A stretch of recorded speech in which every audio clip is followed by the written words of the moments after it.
산별노조가 일단 교섭을 해야 될 과제, 그거는 노동자 계급의 이해관계, 그거하고 관련된 고용과 그다음 임금과 노동 과정인데, 요 고용과 임금과 노동 과정이 계급적 관점에서 보면 어떤 교섭 과제를 가지고 있는지 한번 봅시다. 여러분, 고용의 교섭은 초기업 영역입니다. 이거는 회사 바깥에 있는, 고용은 회사 바깥에서 이루어지는 것이기 때문에 회사가 고용을 하고 안 하고의 문제는 바깥에서 결정이 나는 것이죠. 그래서 초기업 단위에서만 교섭이 가능한데, 회사 안에서 이제 우리가 보듯이 한진중공업, 쌍용자동차, 이제 김석주씨 이런 문제를 가만히 보면, 이런 회사가 실제로 경영이 어려워서 회사 자체가 전망이 걸리게 돼 있는데, 자본간 경쟁이죠. 자본간 경쟁은 자본을 지배하는 자연법칙입니다. 그런데 그걸 망해가는 기업의 매가지를 비틀어 가지고 해고를 하지 말라고 아무리 얘기한다 해도 그게 교섭이 되겠습니까? 사업장 단위에서는 해고 문제 교섭이 안 됩니다. 이건 바깥에서 하는 거죠. 자본주의 생산관계는 생산수단 사유화를 통해서 강제로 수행되는 노동, 이게 핵심이고, 요 강제, 이 강제의 의미는 먹고 살기 위한 것이죠. 따라서 우리가 고용과 관련된 교섭에서 제일 중요하게 생각을 해야 될 것은, 우리는 흔히 요 한진중공업 같은 사태에서 우리가 현수막으로 내걸었던 게 해고는 살인이다 이랬거든요. 그러면은 자본주의가 전 세계 우리나라만 있습니까? 유럽은요? 유럽에서 해고가 살인인가요? 아니거든요. 그게 해고가 살인이 안 되려고 그러면 결국은 강제에 숨겨져 있는 생계 수단의 확보가 필요합니다. 자본가에 고용이 되지 않아도 먹고 살 수 있어야 된다는 거죠. 이걸 잡는 것이, 우리가 이게 통상 안전망이라고 부르는 안전망이라는 것인데, 이게 바로 그것이죠. 따라서 고용과 관련된 요 교섭 구조는 생산수단의 소유를 사적으로 가지고 있기 때문에 문제가 있다. 따라서 생산수단의 소유 구조를 바꾸어서, 이제 한진중공업에서 우리가 보았듯이 생산수단을 자본가가 사적으로 마음대로 자기가 전횡을 부릴 수 있기 때문에, 한진중공업 같은 경우에는 사업장을 이미 필리핀 수비구로 대거 이동을 시키면서 이제 문제가 사실은 처음에 촉발이 된 것이니까요. 이런 사태를 막으려고 그러면 결국 생산수단이 사회적 성격을 띠고 있어야 되고, 그 소유 구조를 사회적 성격으로 바꾸기 위한 노력이 이제 필요합니다. 그런 정책의 가장 대표적인 것이 아마 공동결정 제도라고 이제 우리가 부를 것이고, 공동결정 제도가 잘 안착이 되어 있는 독일과 스웨덴 같은 나라에서는 한진중공업 같은 사태를 도저히 자기들이 제도적으로 이해하기 힘들어하는 것이죠. 그 다음에 또 하나는, 생산구단의 소유구조를 변화를 시켜도 결국은 기업 자체가 경쟁력이 없어서 망하거나 또는 인원 감축을 할 수밖에 없는 필연성이 있을 경우도 있습니다. 그럴 경우에는 해고가 된다 하더라도 생계를 보장을 받으면 노동자들의 이해관계는 어느 정도는 방어가 되는 것이죠. 그래서 해고가 살인이 되지 않도록 만드는 것, 그것은 이미 우리가 특별히 뭘 창의적으로 고민을 할 필요가 없이 이미 그렇지 않은 상태를 만들어 놓은 유럽의 노동조합에 보면 고용안전망은 크게 두 개로 되어 있습니다. 하나는 고용보험이고 다른 하나는 실업부조예요. 우리나라에는 실업부조라는 제도가 없죠. 그래서 우리나라는 보험이 끝나고 나면, 고용보험이 끝나고 나면 이제 바로 정말 땅바닥에 그냥 내팽개쳐 치는데, 유럽은 대부분의 나라가 실업부조 제도를 갖추고 있어서 고용보험이 더 이상 지급되지 않는, 고용보험은 보통 뭐 우리나라는 8개월 정도지만 유럽 같은 경우에 대개 20개월, 30개월 정도 됩니다. 그런데 한 30개월 끝나고 나서 고용보험이 더 이상 지급이 되지 않으면 그때부터는 실업부조로 그것이 이행을 해가서 실업부조를 계속해서 받게 돼 있어요. 고용보험에서 받는 수당, 실업수당이 이 실업부조에 비해서 뭐 별로 그렇게 차이가 없습니다. 그러니까 일단 모든 노동자가 어떤 경우에도 땅바닥에 내팽개치는 경우는 절대 없다. 실업부조는 더더구나 노동자들이 만일에 취직을 못하면, 새로 일자리를 못 구하면 평생 동안 주는 겁니다. 평생 동안. 이게 그렇게 돼 있어요. 요 고용교섭의 구조는 우리가 경기변동에서 보았던 바로 요거와 관련이 있습니다. 이런 경기변동이 이렇게 되면 아무리 호황일 때, 그래서 거의 모든 노동자가 다 고용이 되어 있을 때, 부르주아 경제학에서는 완전 고용 상태라 그러죠. 완전 고용 상태에서도 실업자가 있습니다. 그걸 자연 실업이라고 그러거든요. 그래서 완전 고용인 상태도 실업자가 존재하기 때문에 노동자에게는 항상 고용시장에서 실업시장이라는 게 상시적으로 존재해요. 그 다음에 이게 호황이 될 때는 취직이 쭉 되었다가 이제 불황이 되기 시작하면 한 사람씩 해고가 됩니다. 그런데 아무리 경기가 나빠져도 해고가 절대 안 되는 사람이 있어요. 왜냐하면 해고가 전부 다 되어버리면 자본주의는 끝난 거죠. 그러니까 자본주의는 아무리 경기가 어려워도 더 이상 해고시킬 수 없는 최종 시장이 남아 있습니다. 기업 안에. 그게 안정된 고용시장이죠. 그러면 요 중간에 있는 노동자들, 이게 뭐냐? 호황이 되면 취직이 되었다가 불황이 되면 해고가 되는 사람들이에요. 그렇지만 이 해고된 사람은 다시 이제 경기가 회복이 되면 또 취직이 될 사람들입니다. 그래서 요 중간 요거를 보통 완충시장이라고 그러는데 노동시장의 구조가 그래서 고용시장과 완충시장과 실업시장 세 개의 구조로 돼 있고 고용시장에 있는 사람은 어쨌든 아무리 경기가 어려워도 밥은 먹고 사는 사람이죠. 봉급을 많이 어려우면 물론 봉급을 좀 동결하거나 할 수는 있겠지만 어쨌든 급여를 받는 사람입니다. 중간에 있는 노동자들은 요 경기 파동 동안에 제일 오랫동안 끝까지 취직이 안 되는 사람이 요 경기 변동 한 주기일 거예요. 요 한 주기가 보통 20개월에서 30개월이거든요. 그래서 요 주기 동안만 먹여 살리면 되는 것이기 때문에 고용보험이란 게 바로 요 완충시장을 담당하는 겁니다. 그러나 아무리 경기가 좋아도 절대 취직이 안 되는 자연실업 율에 해당이 되는 사람들이 이 사람들 어떡할 거냐네. 굶어 죽을 거잖아요. 요 사람들을 먹여 살리는 것. 그게 아까 말했던 실업부조입니다. 그래서 고용보험과 실업부조가 중층적으로 존재해야 될 이유가 바로 거기에 있는 겁니다. 자본주의 생산관계의 구조상 그렇게 되어 있는 것이죠. 그래서 고용시장은 고용협약에 의해서 노사가 이걸 최대한 지키도록 노력을 합니다. 완충시장은 경기 변동에 따라서 시장이 커지기도 하고 줄어들기도 하는데 이 커지기도 하고 줄어드는 것은 먹여 살리는 것은 20개월에서 30개월 동안만 먹여 살리면 되고 그 20개월에서 30개월 동안 먹여 살리는 것 고용보험이죠. 이 고용보험은 노사가 공동으로 적립하는 기금으로 운영을 하면 됩니다. 반면에 실업시장은 아예 취직을 하지 못하는 사람 그 사람들은 실업부조를 가지고 먹어 살아야 되고 이 실업부조는 개별 자본가는 자기하고 이해관계가 없죠. 따라서 자본가들이 돈을 내려고 하지 않기 때문에 이 실업부조는 정부의 재정으로 이것을 먹여 살리다. 이게 고용교섭의 내용입니다. 이건 제가 지어낸 게 아니고 이 유럽에서 이미 하고 있는 산별노조가 정착이 된 모든 나라들에서는 이렇게 교섭을 하고 있다. 고용 문제는.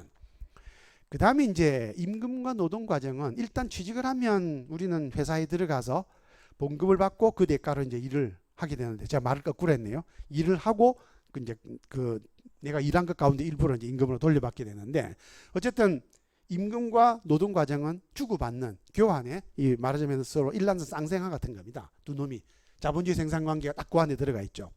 지불 노동과 잉여 노동 이 두 가지가 함께 실행이 되는 것이 바로 이 노동 과정이고 요 노동 과정에서는 우리가 궁극적으로 목표로 하는 것은 잉여 노동을 없애는 겁니다. 잉여 노동을. 막스가 잉여 가치를 제로로 만드는 것이라고 얘기하죠. 그런데 이 두 개가 서로 맞물려 있기 때문에 임금을 안 받으면 우리는 일을 하지 않을 거고 일을 하지 않으면 자본가가 임금을 주지 않을 것이기 때문에 서로 맞물린 교환 과정이기 때문에 이게 하나의 세트로 딱 결합이 돼 있어요. 그렇기 때문에 이 두 개는 교섭을 할 때 묶어서 교섭을 해야 됩니다.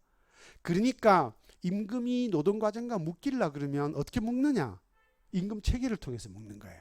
그래서 임금 체계가 그 안에 무엇이 들어가느냐? 이 두 개를 묶기 위한 노동 과정에서 노동자가 지출하는 노동과 관련된 내용이 임금 안에 전부 반영이 되도록 돼 있어요. 그래서 직무와 숙련과 능률 이런 것들이 다 들어가게 됐습니다.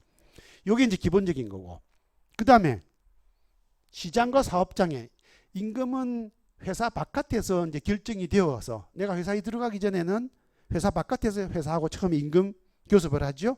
그래서 얼마 줄래? 결정이 나면 근로계약을 체결로 들어갑니다.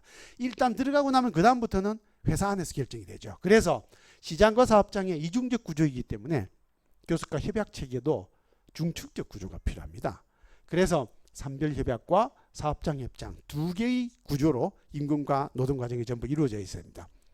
이것은 정확하게 아셔야 될 것이 이런 임금 체계와 임금과 노동 과정의 교섭의 구조는 어디에 근거한 것이냐면 막스가 자본주의의 가장 기본적인 운동법칙이라고 불렀던 잉여가치 생산과 직접적으로 관련이 되어 있고 절대적 잉여가치의 생산, 상대적 잉여가치 생산과 직접 관련이 되어 있습니다. 그래서 절대적 잉여가치의 생산은 뭐냐 하면 노동자의 총 노동 시간을 올리는 겁니다. 임금이 주어져 있을 때. 그러면은 노동자의 임금은 주어져 있는데 이 V가 임금입니다. M이 잉여가치고요. 잉여노동시간이고 임금이 주어져 있을 때 총 노동시간을 늘리면 당연히 잉여노동이 늘어나죠. 그래서 노동자에게 어떻게든 간에 일을 많이 시키려고 하는 것. 임금이 결정이 되고 나면 임금교섭은 우리가 1년에 한 번밖에 안 하잖아요. 하고 나면 그 뒤부터는 1년 동안 임금이 더 이상 변하지 않습니다. 그 변하지 않는 임금이 주어져 있을 때 어떻게든 간에 일을 많이 시키려고 하는 것. 그거를 임금 체계라고 합니다. 임금 체계. 자본가들이 통상 쓰는 방법은 노동자 사이에 경쟁을 시키는 방법이죠. 노동자들이 알아서 열심히 더 일을 하도록. 그래서 보통 거기에 당근을 주기도 하고 그래서 상여금 또는 성과금 이런 걸 주기도 하고 또는 채찍, 벌칙을 가하는 방법도 있죠. 그래서 절대적 잉여 생산이 바로 그것과 관련된 것이고 상대적 잉여가치의 생산은 노동시간 전체가 일단 주어져 있으면 이것이 변하지 않는 것으로 본다 그러면 총노동이 정해져 있다고 보면 임금을 낮추는 겁니다. 임금을 낮추면 여기 올라가게 돼 있죠. 요거를 임금 수준 교섭이라고 합니다. 그래서 임금 체계와 임금 수준 이 두 개가 막스가 얘기했던 절대적 잉여가치의 생산, 상대적 잉여가치 생산과 직접적으로 관련된 것이고 이걸 그대로 반영해서 자본가들이 자신들의 전략으로 임금 전략으로 채택하고 있는 것이 경영학 교과서에서 보면 임금 체계 관리, 임금 수준 관리라고 하는 것이 이제 바로 이겁니다. 그래서 요 임금과 관련된 이런 관리와 교섭은 전략적 개념으로 자본주의 생산관계에서 자본가들은 이거를 관리라고 하거든요. 이런 관리는 우리가 지난번에 마누스라고 하는 단어에서 보았듯이 말에 자신의 의지를 끊고 말을 타는 인간의 의지를 집어넣는 겁니다. 따라서 임금을 자본가들이 관리하겠다는 것은 임금은 노동자와 자본가 사이에 주고받는 교환가치, 가격입니다.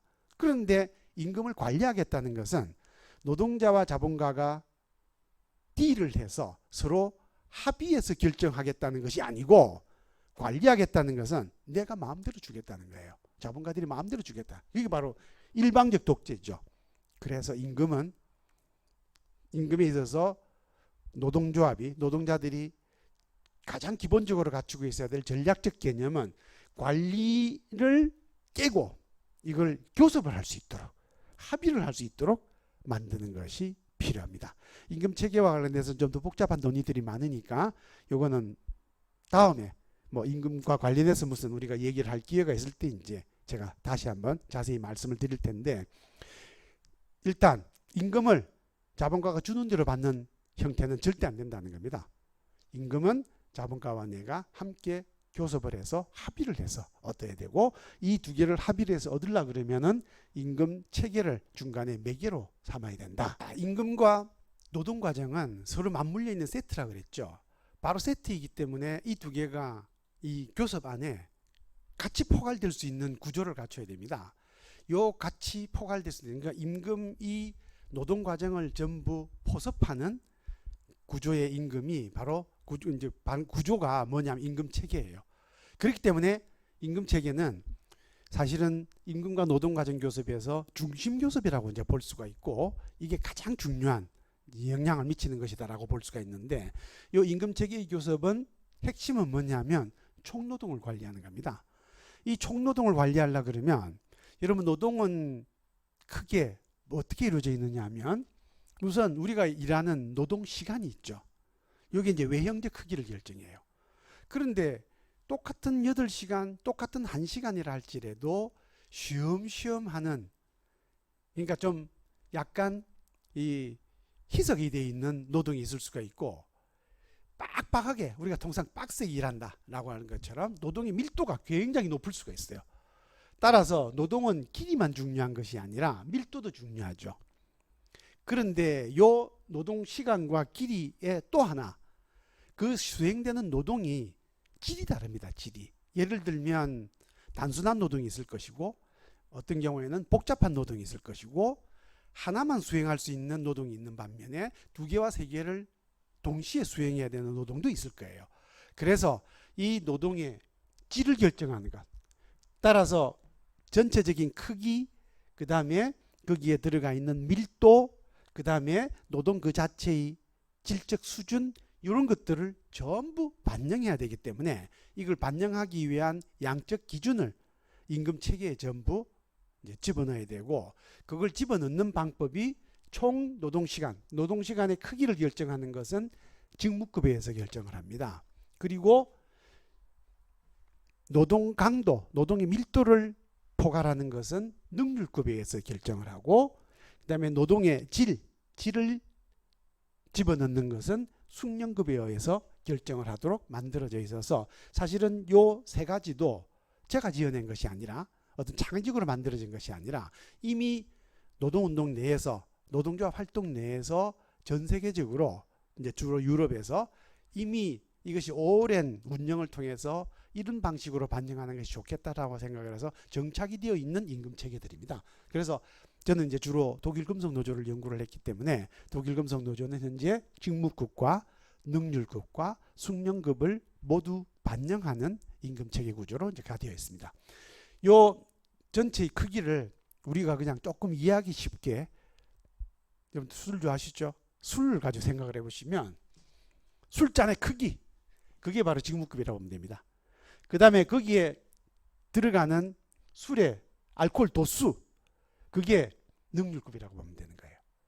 그리고 그 안에 술 자체의 종류, 와인, 소주, 맥주라고 하는 이 술 자체의 종류, 이것을 반영해 주는 것이 숙련급이라고 보내는 것이죠. 그래서 전체적으로 술을 우리가 평가를 할 때 이런 3가지를 모두 반영을 해주게 되면 우리가 자본가에게 제공해주는 또는 빼앗기는 그 노동의 크기와 질과 그 다음에 이 밀도, 이것을 모두 다 우리가 교섭 구조 안으로 포괄할 수 있어서 노동을 제대로 우리가 통제할 수 있다라고 이제 볼 수가 있는 것이죠. 요거하고 이제 덧붙여서 여러분들한테 부가적으로 한 가지 더 설명을 드리고 싶은 것은, 독일 노동운동이, 독일은 전 세계에서 연간 노동시간이 거의 제일 짧은 나라입니다. 노동시간 단축, 바로 막스가 일러준 교훈을 가장 앞장서서 실천해왔던 나라죠. 요 노동시간 단축에 있어서 독일 노동조합이 스스로 평가를 하기에 자본가들과 가장 마찰 없이 자기들이 성공적으로 노동시간 단축에 도달할 수 있는 수단이었다는 게지만 노동시간 계좌제예요. 그래서 노동시간 계좌제는 총노동의 상한선을 딱 잡고, 요 총노동의 상한선을 넘어서는 노동은 아예 임금으로 지불하지 않고 전부 노동시간으로만 적립을 해서 노동시간으로만 소비를 하도록 만들어 놨습니다. 그래서 그 유럽에서 특히 이제 독일이나 스웨덴 같은 나라에서는 초과 노동 같은 것에 대해서 노동자들이 그 초과 노동을 하면서 내가 얻게 되는 유인이 전혀 없어요. 전혀 없기 때문에 이 초과 노동은 돈과는 상관이 없는 것으로, 나중에 내가 여가를 즐기기 위해서 수행을 하긴 하지만 돈 때문에 하거나 이런 문제는 이런 일은 존재하지 않도록 이제 만들어 놓은 겁니다. 그래서 이걸 뭐라고 얘기를 하냐면 노동시간을 내가 노동시간 그 자체에 대한 선택이라고 해서 이걸 노동시간 주권이라고 이제 자기들이 부르는데, 요거는 총노동을 담는 그릇을 한 개가 아니라 여러 개를 합쳐가지고 총괄적으로 요 표준 노동시간을 좀 더 큰 범위 안에서 통제하고 관리하기 위해서 필요한 좋은 수단이다. 노동시간 계좌제는 상당히 복잡하고 좀 더 포괄적인 의미를 안고 있어서 이게 노동시간 관리에 있어서 대단히 중요하다는 정도만 여러분들이 아시고, 그것을 실제로 관리하는 그 구체적인 내용에 대해서는 아마 따로 공부를 좀 하시면 될 겁니다. 그 다음에 이제 임금 수준 교습이죠. 임금 수준은 한 사회 내에서 싸구려 노동이 없도록 만드는 겁니다. 싸구려 노동이. 따라서 요 한 사회에서 싸구려 노동이 없도록 만드는 그 노동은 그 이하 일정 수준보다 낮은 임금은 아예 존재하지 않도록 만드는 것이죠. 그래서 임금의 사회적 수준인데 요 임금의 사회적 수준은 결국 무엇에 결정이 되느냐? 협약임금이 기준이 되어야 될 것이고 이 협약임금은 실업부조나 실업보험수당의 기준으로 작용을 해서 이것보다 더 낮은 임금은 사회적으로 존재하지 않도록 발을 붙이지 못하도록 관리할 필요가 있다. 그러기 위해서 반드시 필요한 것은 협약임금에 대해서는 일반 구속조항을 발효를 해서 내가 가입해 있는 조합원들에게만 요 임금의 하한선이 결정이 되는 적용되는 것이 아니라 그 노동자와 경쟁관계에 있는 노동시장에 있는 모든 노동자에게 강제로 적용을 시켜서 일반 구속조항을 통해서 임금 수준을 잡을 수가 있다. 이제 그렇게 보실 수 있을 거고. 그 다음에 노동과정의 교섭은 임금체계가 직무와 능률과 숙련을 매개로 노동과정의 모든 내용을 사실상 포괄하고 있습니다. 요 세 가지를 각각 임금에 반영하기 위해서는 직무를 평가해야 될 거고 따라서 직무를 막 분해를 해가지고 분석을 해가지고 그 분석마다 일정한 가중치를 줘서 요걸 직무를 이게 얼마짜리다라고 하는 것을 만들어내고 그 다음에 능률도 마찬가지로 능률에 대한 평가 기준을 만들어야 될 것이고 숙련도 일정한 자격 기준, 숙련에 대한 평가 기준을 만들어야 됩니다. 이게 전부 노동과정 안에 노동자가 노동하게 되는 각 요소들을 전부 포괄해서 결국은 노동과정 전체를 통제할 수 있는 구조로 만들어준다는 것이죠. 그래서 임금체계로부터 파생된 직무분석, 직무평가, 능률의 산정방 이런 것들입니다. 매나워, UHP, UPH, 그 다음에 숙련 등급, 숙련 자격 이런 것들인데 이런 것들이 바로 전부 노동과정 교섭 안에 이제 포함이 되는 것이다라고 이제 보시면 될 것이고 대부분 다 이런 것들은 사회적으로 먼저 산별협약에서 정해놓고 각 사업장마다 사업장 내에서 이것을 이제 약간 변용을 해가지고 적용을 하는 구조를 보통 갖습니다. 그래서 산별임금체계 협약에 근거해서 교섭 사안을 사업장으로 이전하는 방식의 이제 교섭을 하게 되면 노동과정 교섭도 완수가 될 수 있다라고 이제 볼 수가 있는 것이죠. 그래서 산별 교섭 과제들은 서로 유기적인 관련을 가지고 있습니다. 산별임금 체계에는 생계와 직무와 숙련 이런 것들이 전부 반영이 되어서 자 볼까요? 노동력 공급자는 여러분 노동력을 사는 자본가는 노동자를 일을 시키기 위해서 삽니다. 그러면은 이 일을 수행할 수 있는 능력을 가지고 있느냐 그게 숙련이죠. 따라서 노동력 공급자가 노동력 수요자인 자본가에게 노동력을 매매할 때 기준이 되는 것은 뭐냐면 이 숙련과 직무를 연계시키는 거예요. 그래서 이 두 개가 연계가 되어서 임금이 결정이 되면 그래서 임금의 숙련이 반영이 되면 요 숙련을 기준으로 해서 고용과 이게 이제 왜 고용과 관련이 있느냐면 여러분 숙련은 교육훈련에서 달성이 되는 겁니다. 따라서 이 교육훈련은 고용시장에서 우리가 노동자들이 일자리가 지금 충분하지 않거나 일자리가 축소가 되어서 잠깐 쉬거나 대기해야 될 때 아까 완충시장으로 표현을 했죠. 완충시장에서는 이 사람이 그냥 놀고 있으면 자기가 원래 일하고 있던 자기의 노동능력, 숙련을 상실하게 됩니다. 따라서 완충시장에서는 반드시 직업훈련이라는 방식으로 그래서 거기에 심화훈련이 있고 그 다음에 연속훈련 이제 그 훈련이 있는데 그 두 가지 자기가 원래 하고 있던 일을 계속해서 반복해서 잊지 않도록 훈련을 계속하고 그 다음에 거기에서 조금 더 수준이 높은 교육을 또 받을 수 있도록 만들어서 요 고용시장에서 노동자들이 잠깐 쉬고 있을 때 그것을 숙련의 교육과 연계시키는 구조로 되어 있어야 고용안전망이 제대로 작동을 한다는 겁니다. 그리고 요 노동자가 숙련을 통해서 자기가 일정한 능력을 얻게 되면 당연히 그 능력에 맞는 직무를 찾아줘야 되는 것이죠. 따라서 자본가와 노동자 사이에 숙련과 직무를 가지고 교섭을 하게 되는 요 구조는 노동자가 자신의 노동력을 노동시장 안에서 이처럼 유기적으로 상호 관련하여서 효과적으로 운용할 수 있도록 만들어 주는 것입니다. 이게 그래서 요 산별 협약은 전체적으로 보면 기본 협약이 있고요. 그 다음에 임금과 관련해서는 제일 중요한 게 임금 체계 협약입니다. 그래서 이 임금 체계 협약과 연계가 되어 있는 것이 고용 협약과 노동과정 협약이고, 이 임금 체계 협약에서 정해진 그 임금을 실제 구체적인 액수로 교섭을 하는 것이 임금 수준 협약입니다. 대체로 독일 노동운동은 기본 협약은 좀처럼 변경을 하지 않아요. 한번 결정해 놓으면은 뭐 10년이 갈 때도 있고 20년이 갈 때도 있습니다. 임금 체계 협약도 함부로 안 바꿉니다. 이것도 뭐 10년 가고 20년 가죠.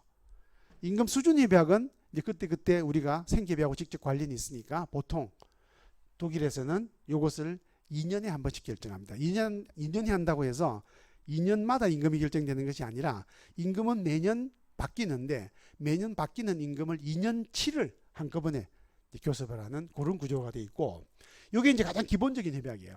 그런데 이 기본적인 협약을 하다 보면 거기에서 특별한 문제가 발생할 수 있습니다. 예를 들면 지금 우리가 자동차 산업에서 볼 수 있듯이 기존의 내연기관 자동차가 이제 전기자동차로 바뀌게 됐어요. 내연기관 자동차가 전기자동차로 바뀌고, 그 다음에 거기에 AI 지능이 이제 인공지능이 대폭 가미되는 형태의 자동차가 이제 만들어지게 되면 기존의 내연기관을 만들던 주물부서나 엔진부서가 없어지게 되고, 이제 그게 배터리가 대신하게 되는 것이죠. 그렇게 되면 그 안에 직무도 바뀌게 되겠죠. 그 다음에 주물부서가 없어지게 되니까 일자리가 없어지게 됩니다. 일자리가 없어지게 됐죠. 당연히 새로운 기술에 맞는 새로운 임금을 결정을 했는데, 이게 전부 다 이제 새로 결정이 되죠. 이런 것을 이 안에서 결정을 하기 위해서 별도의 협약을 체결할 수 있습니다. 이게 보통 지금 현재 우리나라에서 여러분들이 이제 노동운동 활동, 노조운동 활동을 하면서 보통 보는 것은 특별협약이라고 하는 것이죠. 그게 기타 개별 협약입니다. 그래서 이런 개별 협약들이 이런 기본 협약을 중심으로 해서 파생적으로 존재할 수가 있고, 교섭이 많이 이루어지고 가능한 한 노동자가 자본가와 주고받는 관계에서 이런 디테일한 세부적인 사항들을 전부 교섭에 포괄 하고 있으면 협약이 굉장히 많아지게 됩니다. 그래서 우리 노동운동은 대부분 다 단체협약과 임금협약 두 가지밖에 없고, 이 두 가지는 임금협약은 그냥 수준교섭일 뿐이기 때문에 체계교섭이 없잖아요, 우리나라에는. 그러다 보니까 그냥 달랑 한두 장짜리고, 그 다음에 단체협약 딱 두 개밖에 없습니다, 협약이. 그런데 여러분 나중에 독일을 가셔가지고 어떤 이제 산별노조의 지구나 이런 곳에 가서 협약을 좀 보여달라고 하면 얘기를 해보세요. 협약은 한두 개가 아니고 한 캐비넷을 가득 채우고 남을 정도로 어마어마하게 많은 협약이 있습니다. 그것은 바로 노동자와 자본가 간에 주고받는 이 거래 관계에서 노동자와 노동과 관련된 아주 세부적인 사항들을 전부 교섭에 협약에 포괄하고 있기 때문에 자본가는 노동자를 자기 마음대로 함부로 어떻게 해볼 수가 없는 구조가 되어 있다라는 것을 이제 알 수 있는 것이죠. 산별협약은 또 사회적 차원에서 표준을 잡아주지만 이게 사업장 단위에서는 각 사업장의 다 특수성 때문에 약간의 편차가 있을 수밖에 없죠. 이 편차가 있는 구조를 우리가 잠깐 살펴보면, 임금을 가지고 보면요, 이게 고용과 노동 과정도 꼭 마찬가지인데 임금이 우리가 유일하게, 여러분 우리는 고용협약이나 노동과정협약이 없기 때문에 제가 설명을 해도 여러분들이 이해하시기 힘들 거예요. 그래서 우리는 그나마 임금협약을 가지고 있으니까 임금을 가지고 설명을 드리면, 임금은 어떻게 되느냐, 산별 구조가 되면 산별 최저임금이 먼저 결정됩니다. 보건의료도 아마 이걸 가지고 있을 걸로 제가 알고 있는데, 산별 최저임금을 결정합니다. 산별 최저임금은 기본급이 되는 것이고, 이게 나중에 실업수당의 기준이 됩니다. 사회적 수준에서 결정이 되죠. 그리고 요 산별 최저임금은 가능하다면, 지금은 우리가 뭐 보건의료노조, 그 다음에 금속노조처럼 산별노조가 두 개인 곳에서는 산별노조가 이걸 담당을 하고 있지만, 가능하다 그러면 이게 사회 전체에 모든 노동자에게 적용될 수 있는 최저임금으로 작동하는 것이 좋기 때문에 할 수만 있다면 우리나라 전국 단위에서 민주노총이 이걸 교섭을 직접 담당하는 게 바람직해요. 그 다음에 이제 모든 노동자는 일단 취직을 할 것이기 때문에, 요거는 취직을 안 한 사람도 해당이 됩니다. 실업수당이 있으니까. 취직을 한 사람은 취직한 사람이 자기가 노동을 수행하는 영역, 그걸 우리가 이제 산업 영역이라고 많이 본다 그러면, 그리고 그 산업 영역별로 산별 노조가 편제되어 있다고 본다 그러면 그게 산별 기본임금, 산별 기본임금. 그래서 산별 기본임금, 여기 이제 직무급이 되겠죠.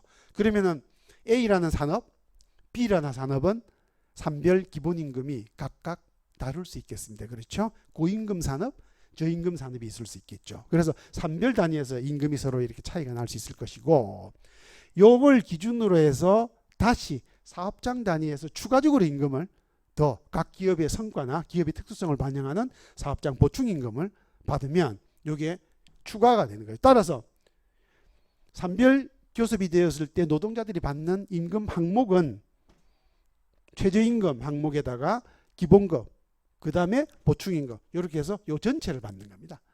요거는 산업 단위에서, 요거는 고임금 산업이고 여기 저임금 산업일 경우에는, 저임금 산업은 산별 최저임금은 똑같이 받지만 산별 기본임금과 사업장 보충임금은 고임금 산업에 비해서 좀 처지는 임금을 받게 되는 이런 구조가 될 겁니다. 그래서 임금은 크게 세 개의 단계로 되어 있어서 이 세 개의 중층적인 항목들을 모두 우리가 임금 항목으로 이제 갖게 되는 이런 구조가 될 것이다, 이런 겁니다.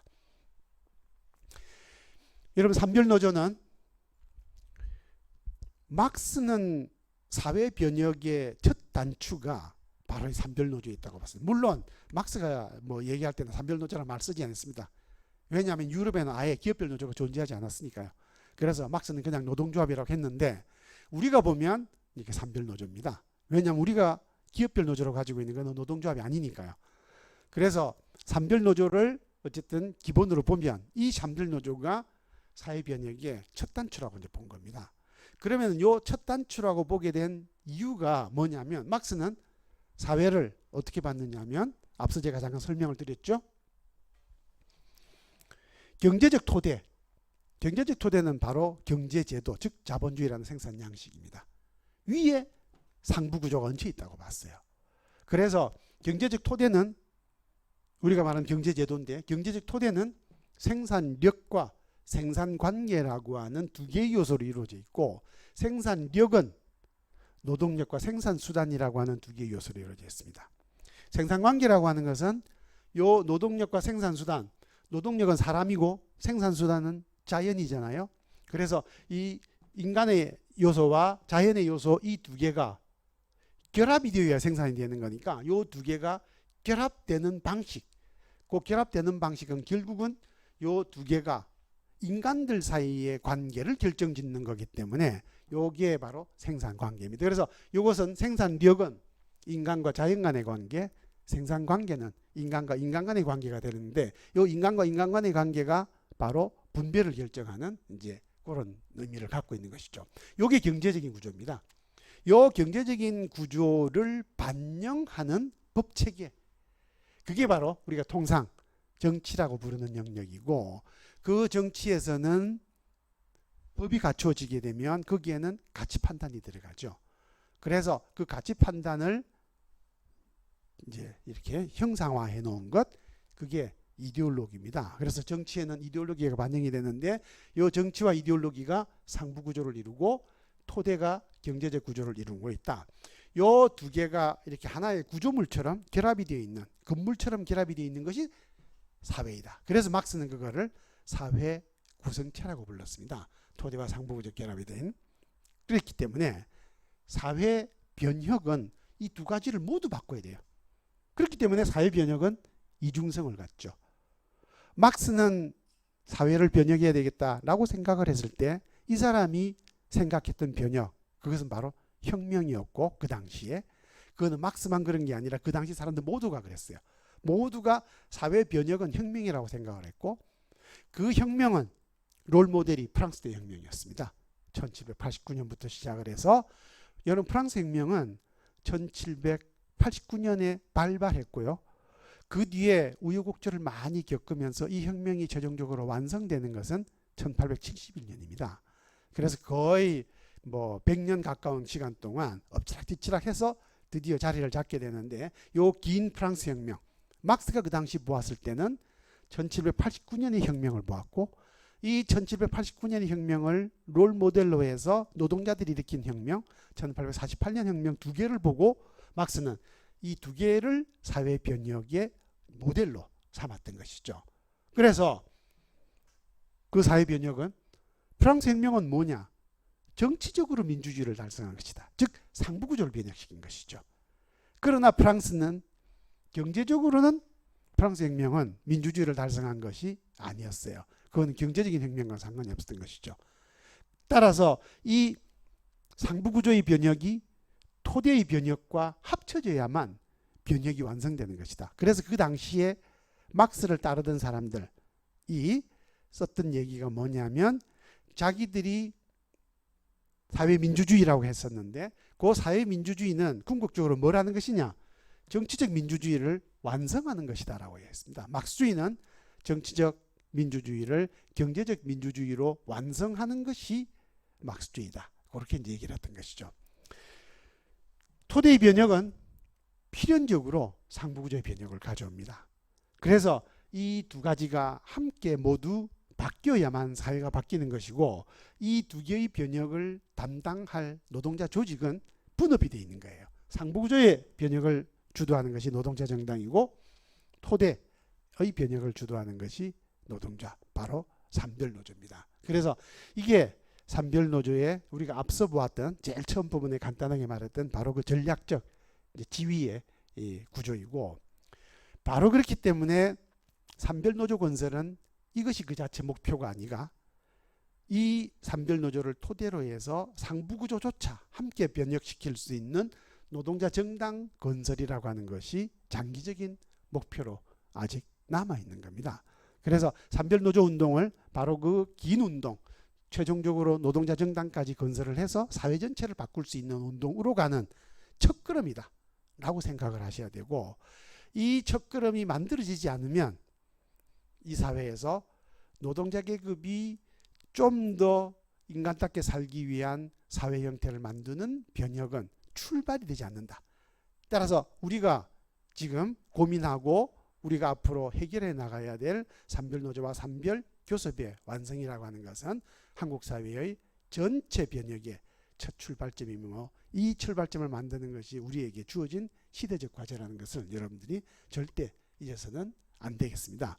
자, 여기까지 막스와 관련해서 막스가 남겨준 자본에 근거해서 산별노조는 과연 어떤 노동조합이며 산별노조는 무엇을 하려고 하는가, 그것을 계급적인 과제와 계급적인 구조를 통해서 막스의 자본유통 정식에 입각해서 이론적으로 이제 설명을 다 드린 겁니다.